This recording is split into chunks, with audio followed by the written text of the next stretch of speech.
Hello दोस्तों, स्वागत है आप सभी का स्लीपी क्लासेस में। दोस्तों, एक बहुत ज़्यादा इंपॉर्टेंट टॉपिक चल रहा है, वो है नेशनल मोनेटाइजेशन पाइपलाइन। दोस्तों, क्या है मोनेटाइजेशन पाइपलाइन, क्या सरकार चाहती है इसे अचीव करना, एंड सबसे इंपॉर्टेंटली हमारा यूपीएससी प्रीलिम्स बहुत नज़दीक आ गया है, इसमें कैसे हमें मदद कर सकती है क्रैक करने में। प्रीलिम्स के बाद आप मेंस में भी इसको यूज़ करेंगे।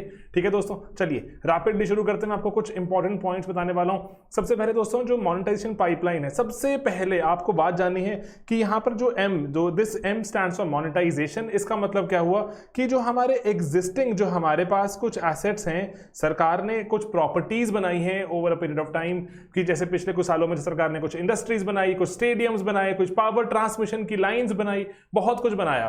तो उन सभी चीजों को सरकार चाहती है कि अगर वो कंप्लीटली यूटिलाइज नहीं हो रहे तो एक काम करते हैं कि उनको प्राइवेट पार्टीज को ट्रांसफर करते हैं। बात ध्यान देनी है, बेच नहीं रहे, ठीक है, यहां पे बेचने की बात नहीं हो रही। प्राइवेट पार्टीज को ट्रांसफर करते हैं एंड उन प्राइवेट पार्टी से जो हम उम्मीद करेंगे कि वो बढ़िया इसको रन करें, एफिशिएंसी से रन करें एंड फुली यूटिलाइज करें, एंड उसके एवज में, उसके बदले हमें कुछ पैसा प्रोवाइड कर दें। गवर्नमेंट को पैसा मिलेगा एंड गवर्नमेंट उससे नए एसेट्स बनाना चाहती है। ठीक है, तो सरकार अपने एग्जिस्टिंग एसेट्स को मोनेटाइज कर रही है। मोनेटाइजेशन में व्हेन आई से मोनेटाइजेशन, तो यहां पर जो एक इंपॉर्टेंट जो चीज है दैट इज कि सरकार यहां पर अपने एसेट्स बेच नहीं रही। ठीक है, ओके। तो एसेट मोनेटाइजेशन इसलिए मैं आपको चाहता हूं यहां पे बताना कि सरकार लाइसेंस कर रही है या फिर लीज आउट कर रही है। It is not selling these assets in NMP. And सरकार ने जैसे 2019 के दिसंबर में, लगा लीजिए 2020 शुरू हो रहा था, सरकार ने एक बहुत एम्बिशियस प्लान शुरू किया था एनआईपी का, नेशनल इंफ्रास्ट्रक्चर, जो पूरी पाइपलाइन बनाई गई थी। उसमें कहा गया था कि 1,11,000 करोड़, 1 लाख करोड़ रुपए के इंफ्रास्ट्रक्चर बनाए जाएंगे हमारे देश में। उसके लिए पैसा कहां से आएगा? एक इंपॉर्टेंट जो सोर्स, सरकार बजट से पैसा देगी एंड सरकार कुछ बोरो भी करेगी एक्सेट्रा, लेकिन एक इंपॉर्टेंट जो सोर्स है वो इंफ्रास्ट्रक्चर जो सरकार चाहती है बनाना बहुत सारा, वो पैसा कहां से आएगा? एनएमपी से भी आएगा, एसेट्स को मोनेटाइज करके।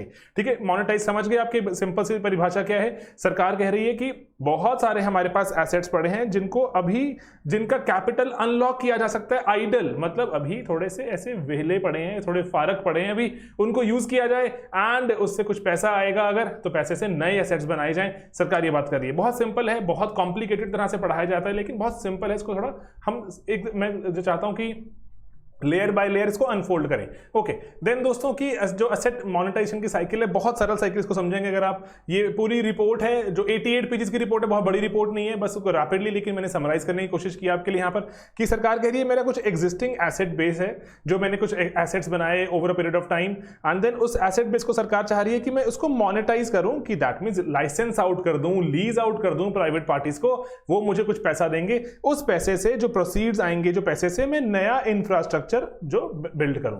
ठीक है, सरकार का सिंपल जो आइडिया, एग्जिस्टिंग एसेट से पैसा निकाला जाए एंड उस पैसे को से हम नए एसेट्स बनाएं, फिर से उसको हम मोनेटाइज करने की तरफ चला देंगे। तो सरकार चाहती है कि नए नए एसेट्स ऐसे क्रिएट किए जाएं।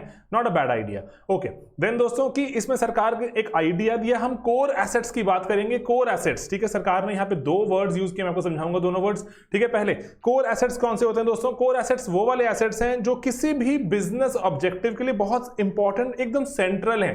ठीक है, एंड सबसे इंपॉर्टेंट, अभी इंफ्रास्ट्रक्चर की जो सर्विसेज की रिक्वायरमेंट है लोगों की, जो जैसे मान लीजिए सड़क है, सड़क एक हमारी इंपॉर्टेंट एक रिक्वायरमेंट है ना, अगर हमें कोई गाड़ी चलानी है उस पर, या कोई ट्रक से सामान लेके जाना है, कोई बिजनेस एक्सपैंड करवाना है, तो जो इंफ्रास्ट्रक्चर की कोई भी सर्विस को डिलीवर करने में मदद करता है, एंड अभी एग्जिस्टिंग वो रनिंग भी है।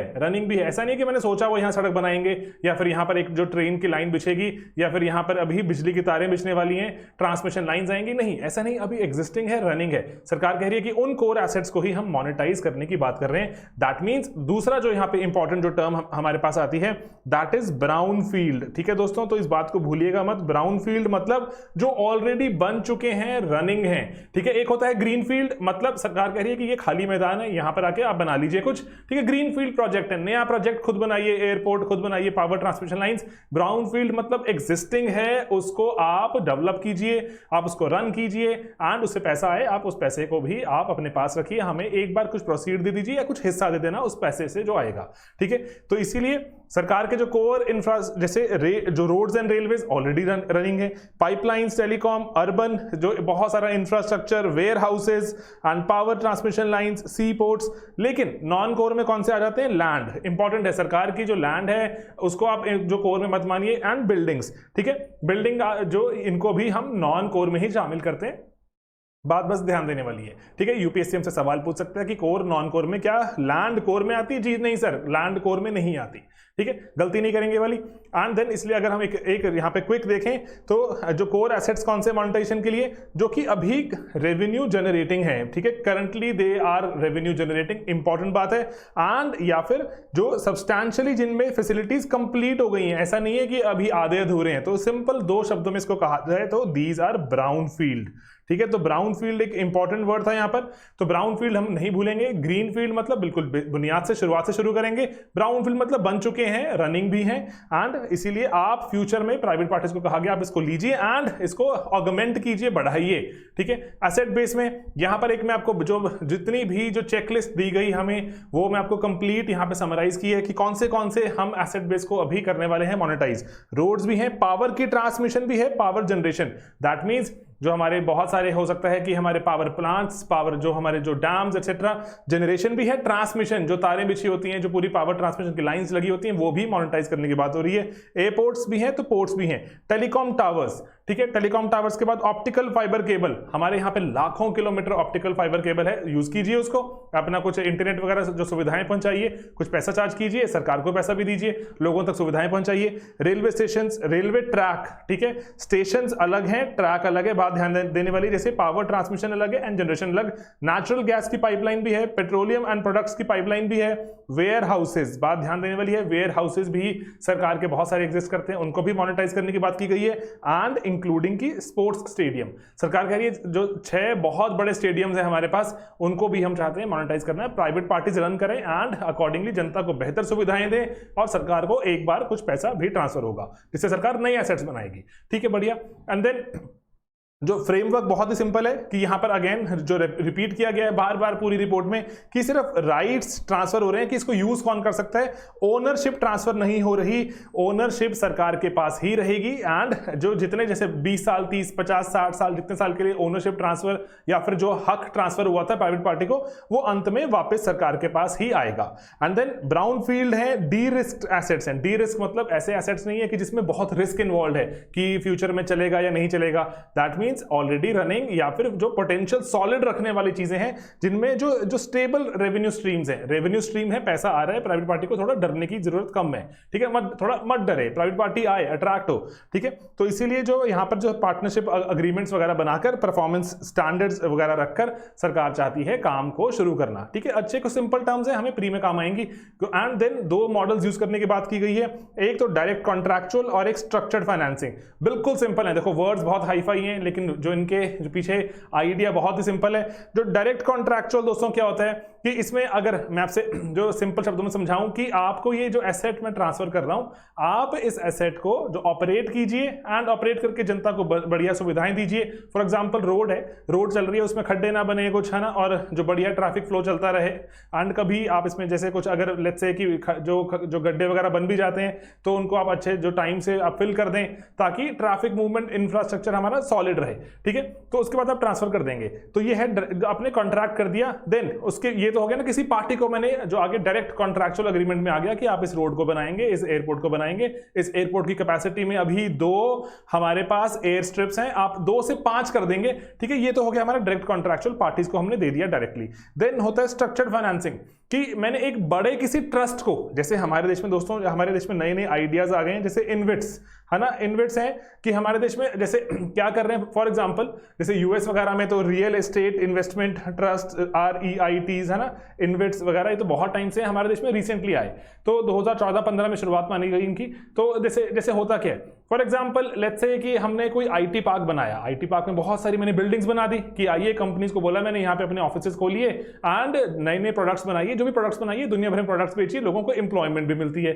ठीक है, ये रियल एस्टेट मैंने बना दी, यहाँ पर इंफ्रास्ट्रक्चर कुछ प्रोजेक्ट बना दिया यहाँ पर। ठीक है, अब बना दिया, अब इसके बाद अब इतना बड़ा प्रोजेक्ट बनाने के लिए बहुत पैसा चाहिए था, तो मैंने क्या कहा कि जैसे शेयर बाजार में दोस्तों नहीं होता, शेयर बाजार में मैं आपको बोलता हूं कि इतनी बड़ी मेरे पास कंपनी है, लाखों करोड़ों रुपए की, अरबों रुपए की, इसमें आप चाहते हैं थोड़ा सा हिस्सा लेना, आप बोलते हैं जी सर, तो मैं एक शेयर खरीद लेता हूं। एक शेयर कुछ 500 600 700 1000 1200 1500 का कुछ होता है शेयर, है ना, डिपेंड करता है। मैं एक शेयर खरीदता हूं, 1 2 5 10 जितने भी शेयर मैं खरीद सकता हूं, है ना, बात समझ गए। इसी तरह से इतना बड़ा कोई प्रोजेक्ट था आईटी पार्क का, उसमें मैंने थोड़ा सा एक हिस्सा खरीद लिया, अगर जैसे उससे रेंटल इनकम आएगी कुछ आएगी तो उसका जो उस शेयर के हिसाब से मुझे आगे रेंटल इनकम में हिस्सा मिल जाएगा। Getting it? तो इसलिए लोगों को कहा गया कि ऐसे जो आइडियाज यूएस वगैरह में तो 1960 से शुरू हो गई थी बात ही वाली कि इतने बड़े बड़े अगर प्रोजेक्ट्स बनाने हैं तो हमें लोगों को हिस्सेदार बनाना पड़ेगा, कि अदरवाइज सिर्फ और सिर्फ हम बोले कि जो बड़ी बड़ी पार्टीज आके बनाएंगी मुश्किल हो जाएगा, जगह जगह नहीं बना पाएंगे। इसीलिए इसके भी हम छोटे छोटे सिक्योरिटाइजेशन कर देते हैं, मतलब छोटे छोटे टुकड़ों में तोड़कर हिस्सेदारी लोगों में देते हैं एंड अकॉर्डिंगली, हिस्सेदारी नहीं दे रहे वैसे एग्जैक्टली देखें हम तो, हम लोगों को पार्टनर बना रहे हैं कि आप आइए यहां पर एंड आप क्या कीजिए यहां पर पार्टनर बनके, अकॉर्डिंगली आप यहां पे इन्वेस्ट कीजिए, जो इससे मुनाफा आएगा, जो इससे आपके जो रेंटल इनकम आएगी उसमें हिस्सा ले लेना। ठीक है, तो ऐसे ट्रस्ट बनाए गए भारत में।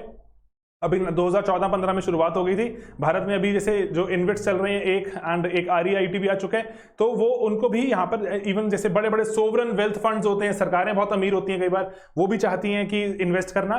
तो इन सब चीजों को जो बड़े बड़े इंस्टीट्यूशनल प्लेयर्स हैं जो कि चाहते हैं पैसा लेकर आना, इन्वेस्ट करना, उनको भी स्ट्रक्चर्ड फाइनेंसिंग तरह से स्ट्रक्चर्ड तरीके से हमने कहा कि फाइनेंस कीजिए, आइए बड़े बड़े प्रोजेक्ट्स हमारे पास ऑलरेडी चल रहे हैं, इसमें हिस्सा लीजिए एंड अकॉर्डिंगली हमें पैसा मिलेगा। ठीक है, तो यहां तो हमने डायरेक्ट ठेकेदारी दे दी किसी को। ठीक है, ठेकेदारी ही वर्ड यूज करते हैं अपनी नॉर्मल लैंग्वेज में, है ना। एंड देन यहां पर हमने बोला कि कोई बड़ा कोई यहां पे चाह रहा था कि इन्वेस्ट करना, उससे इन्वेस्टमेंट ले ली हमने।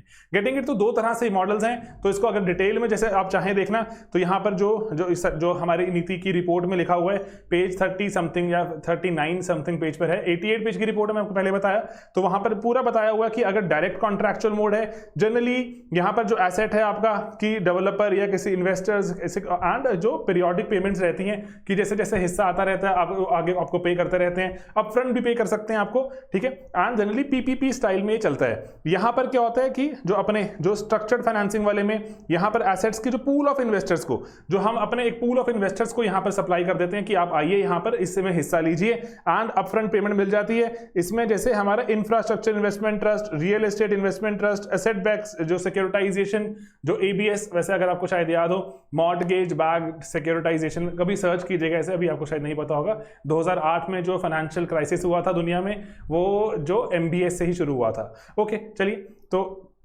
लेकिन यूएस के जो सिस्टम अलग है, हमारा सिस्टम अलग है, तो हम यहाँ पर इससे हम चाहते हैं अपने एसेट पूल को यूज करना, बढ़िया तरीके से चलाना। एंड देन इसीलिए आप अगर जो मैं आपको जो पीछे हमने डायरेक्ट वाला देखा, डायरेक्ट में 2 मॉडल्स फेमस हैं। यूपीएससी हमसे पूछ चुका है, दोबारा पूछ सकता है। आपको लग रहा है ना इतना हाई फाई हो गया, कौन पूछता है? यूपीएससी हमसे प्री में पूछ चुका है, यूपीएससी हमसे मेंस में पूछ चुका है। इंफ्रास्ट्रक्चर इंपॉर्टेंट कंपोनेंट रहता है। एंड देन जैसे पहला मॉडल क्या रहता है, ऑपरेट मेंटेन ट्रांसफर, कि आप इसको ऑपरेट कीजिए, सड़क मान लीजिए या फिर रेलवे ट्रैक मान लीजिए, ट्रांसमिशन लाइन मान लीजिए, पाइपलाइन मान लीजिए, इसको ऑपरेट कीजिए, मेंटेन कीजिए, रुकनी नहीं चाहिए, बिल्कुल बढ़िया रहनी चाहिए। एंड उसके बाद जितने 15-20 साल का आपका अग्रीमेंट था, उसके बाद हमें ट्रांसफर कर देना। बढ़िया सर, जैसे सड़कों पे देखने को मिलता है TOT, है ना, टोल, जो टोल लगा देते हैं हम, उसके बाद वो वापस कर देते सरकार को, अब आप मैनेज कीजिए। ठीक है, ओके। देन आपका होता है ऑपरेट मेंटेन डेवलप, जैसे हमारे एयरपोर्ट्स में देखा जाता है, ऑपरेट मेंटेन डेवलप भी कीजिए। जैसे दिल्ली का एयरपोर्ट था दोस्तों, वहां पर था कि बहुत ही कम हमारे पास अभी जो अवेलेबल थी जो टेक ऑफ करने के लिए एयर स्ट्रिप्स, तो वहां पर एयर स्ट्रिप्स ऐड की गई। अब दिल्ली का एयरपोर्ट इतना बड़ा ह्यूमंगस एयरपोर्ट बन चुका है, इतनी सारी फ्लाइट्स पैरेलली जो चढ़ती हैं उतरती हैं, क्योंकि उसको डेवलप भी किया गया, पार्टीज को ट्रांसफर किया गया, उन्होंने उसको डेवलप भी कर दिया। ऑपरेट भी कर रहे थे, मेंटेन भी, ट्रांसफर नहीं किया, डेवलप करते जा रहे हैं। एंड पैसे से जो रेवेन्यू स्ट्रीम आ रहा है उसमें हिस्सा भी लेते हैं, सरकार को पैसा भी मिलता है। ठीक है, बढ़िया चीज है। तो इसी को बस ऐसे मेरे को था कि आपसे शेयर करूं कि ऑपरेट मेंटेन ट्रांसफर नहीं, ऑपरेट मेंटेन डेवलप भी रहता है। ठीक है दोस्तों, बाकी हम रिवीजन सीरीज चला रहे हैं और रिवीजन सीरीज अब एक डिटेल्ड रिवीजन सीरीज भी आ रही है हमारी दोस्तों, अगले हफ्ते शुरू रहेगी। बिल्कुल लास्ट में शुरू करने का पर्पस रहता है कि एक बार बच्चों को होता है ना कि सारे कॉन्सेप्ट्स एक बार आपने देख लिए, अब चलिए लास्ट का 1 महीना रह गया, अब धड़ल्ले से करेंगे रिवीजन। अभी आप अपने एंड से रिवीजन कर रहे थे, आपने काफी सारे टॉपिक्स कवर किए। आज अगर जैसे एक्सटर्नल सेक्टर कवर करते हैं तो आप हमारे जैसे अगर क्रैश का पार्ट है, स्टैटिक एंड करंट अफेयर्स दोनों में से ही पैरेलली कवर कीजिए उसको। सेक्शनल टेस्ट भी आप जैसे एक दे पाए, सेकंड सेक्शनल टेस्ट दे पाएंगे 1 हफ्ते बाद और। एंड देन हमारे क्रैश कोर्सेज वेरियस अवेलेबल हैं, प्राइसेस ड्रास्टिकली रिड्यूस्ड हैं। हमने जो फुल लेंथ टेस्ट आपको हमने पहले 5 दिए थे, हमने उसमें 5 और ऐड कर दिए क्योंकि थोड़ा कोविड के चलते पोस्टपोन हो गया था, उसकी प्राइसेस भी काफी हमने स्लैश कर दिए। अभी हमारा अगर आप 2022 टारगेट कर रहे हैं तो हमारा 5वां बैच लॉन्च हो चुका है, वो पूरा का पूरा पीसीएम का, ठीक है, मतलब जिसमें pre mains answer writing etcetera सब रहता है, ऑप्शनल में sociology, political science and essay, इन सभी का हमारा 5वां बैच लॉन्च हो चुका है दोस्तों। एंड इंडिविजुअल वाइज अगर आपको सब्जेक्ट चाहिए तो भी आप एनरोल कर सकते हैं, ठीक है दोस्तों। तो बस यही आज का हमारा थोड़ा सा जो एम था एंड पूरे के पूरे जो हमने इतनी सारी चीजें देखी, क्या था हमारा आज का एजेंडा, नेशनल मोनेटाइजेशन पाइपलाइन। भूलिएगा मत, मुश्किल नहीं है। अगेन बहुत से बच्चे सोचते हैं इतना हाई फाई कॉन्सेप्ट कौन पढ़ेगा कौन देखेगा, चीजें अंत में बहुत सरल होती हैं। एग्जाम में मार्क्स जब आप 2 नंबर निकाल लेंगे तो जो खुशी मिलेगी वो उससे ज्यादा खुशी, आपसे ज्यादा खुशी मुझे मिलेगी कि मैं शायद आपको ऐसा कुछ थोड़ा इंकरेज कर पाया कि आपने ये क्वेश्चन अटेम्प्ट कर दिया, ठीक है, छोड़ना नहीं, ठीक है, ऑलराइट, ठीक है दोस्तों। मिलेंगे अपने अगले लेक्चर्स में बहुत ही जल्द एंड रिवीजन सीरीज आने वाली है बहुत ही जल्द। हमारा एक फ्री मॉक टेस्ट भी है दोस्तों संडे को, संडे का मतलब अगर आप इसको अगर देख पा रहे हैं आज 9 सितंबर को, तो हमारा जो वीकेंड है संडे को हमारा इस पे फ्री जो एक पूरा का पूरा एक कंप्लीट एक FLT हमारा फ्री है फॉर प्रीलिम्स 2021, ठीक है। अगर आप लेटर कभी देख रहे हैं तब तो please you can skip this. Alright दोस्तों, चलिए मिलेंगे अपने अगले वीडियोस में बहुत ही जल्द। बाय बाय दोस्तों, टेक केयर।